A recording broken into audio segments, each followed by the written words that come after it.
दोस्तों, हमारे उद्धारकर्ता प्रभु यीशु मसीह के मधुर नाम में आप सबों का हार्दिक स्वागत है। और आज के वचन सुनने वाले हर एक भाई बहन को हमारे उद्धारकर्ता प्रभु यीशु मसीह बहुत से आशीष प्रदान करे। आमीन।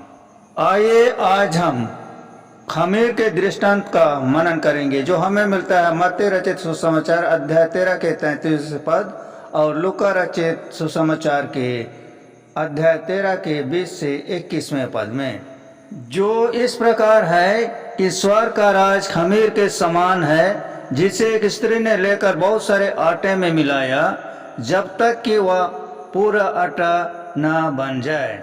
जैसा कि आप जानते हैं कि यीशु स्वर्ग राज का वर्णन करने के लिए आसपास के प्रतिदिन के उपयोग में आने वाले वस्तुओं का उदाहरण लेकर लोगों को बताया करते थे। इन्हीं उदाहरणों में से खमीर का दृष्टांत एक बहुत ही सरल कहानी है। एक स्त्री खमीर लेकर आटे में मिलाती है, आखिरकार सारा आटा खमीर हो जाता है। इसका क्या मतलब है? सबसे पहले स्वर्ग के राज को परिभाषित करना महत्वपूर्ण है। इसके द्वारा यीशु अपने क्षेत्र को मसीहा के रूप में संदर्भित कर रहा है। वर्तमान युग में स्वर्ग का राज आध्यात्मिक है जो विश्वासियों के हृदय में विद्यमान है।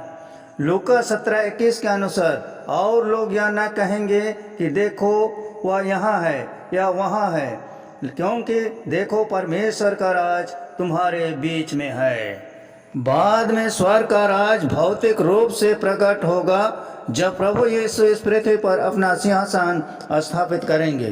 प्रकाशित वाक्य 11:15 में कहा गया है, और जब सातवें दूत ने तुरही फूंकी तो स्वर्ग में इस विषय में बड़े बड़े शब्द होने लगे कि जगत का राज हमारे प्रभु का और उसके मसीहा का हो गया है। खमीर के दृष्टांत में हम हमारे वर्तमान युग में स्वर्ग राज के काम काज के बारे में कई बातें सीखते हैं। इनमें से प्रत्येक पाठ खमीर की प्रवृत्ति से उत्पन्न होता है। पहला, परमेश्वर के राज की शुरुआत छोटी हो सकती है लेकिन यह बढ़ेगा।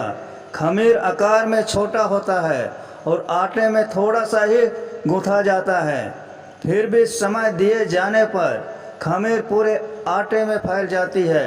उसी प्रकार यीशु का साम्राज्य गलील के एक अज्ञात कोने में 12 व्यक्तियों के साथ शुरू हुआ, लेकिन अब यह पूरे विश्व में फैल गया है। सुसमाचार प्रगति के पथ पर आगे बढ़ रहा है।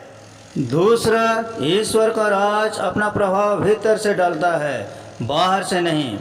खमीर आटे को भीतर से ऊपर उठाता है। ईश्वर सबसे पहले व्यक्ति का हृदय बदलता है। किसी व्यक्ति में सुसमाचार का प्रभाव उसी तरह से काम करता है।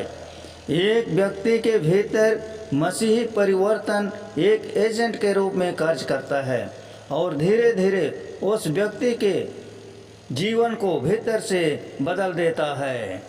तीसरा, परमेश्वर के राज का प्रभाव व्यापक होगा।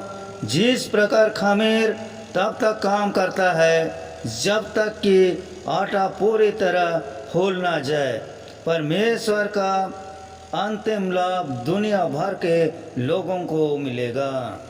भजन संहिता 72 के 19 में कहा गया है कि उसका महिमा युक्त नाम सर्वदा धन्य रहेगा और सारी पृथ्वी उसकी महिमा से परिपूर्ण होगी। आमीन फिर आमीन। दानियल अध्याय 2 के 35 में कहता है, तब लोहा, मिट्टी, पीतल, चांदी और सोना सब चूर चूर हो गए और धूप काल में खलिहानों में भूसी की नाई हवा से ऐसे उड़ गए कि उनका कहीं पता नहीं चला। और वह पत्थर जो मूर्ति पर लगा था वह पहाड़ बन गया और वह सारे पृथ्वी में फैल गया। अर्थात इस पृथ्वी की सारी वस्तुएं, चाहे लोहा, मिट्टी, पीतल, चांदी और सोना, सब कुछ चूर चूर होकर नाश हो जाएंगे, परंतु वह पत्थर जो यीशु मसीह है एक बड़ा पहाड़ बनकर सारी पृथ्वी में फैल जाएगा। अर्थात यीशु मसीह का सुसमाचार का कभी अंत नहीं होगा, यह दिनों दिन बढ़ता ही जाएगा। इसी संदर्भ में आगे हबक्कुक अध्याय 2 के 14 में कहता है, पृथ्वी यहोवा की महिमा के ज्ञान से ऐसे भर जाएगी जैसे जल समुद्र में फैल जाता है।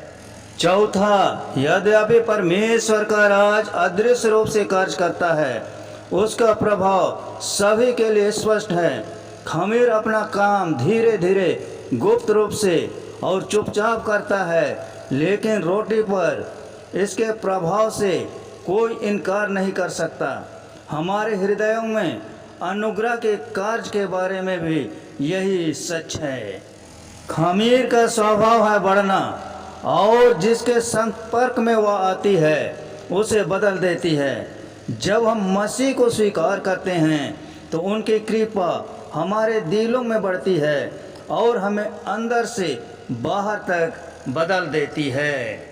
जैसे जैसे हम मसीह के सुसमाचार को सुनते हैं और सुसमाचार के अनुसार चलते हैं तो हमारा जीवन बदलता जाता है और यह दुनिया भर में व्यापक प्रभाव डालता है और हम प्रभु के महिमा को प्रतिबिंबित करते हैं।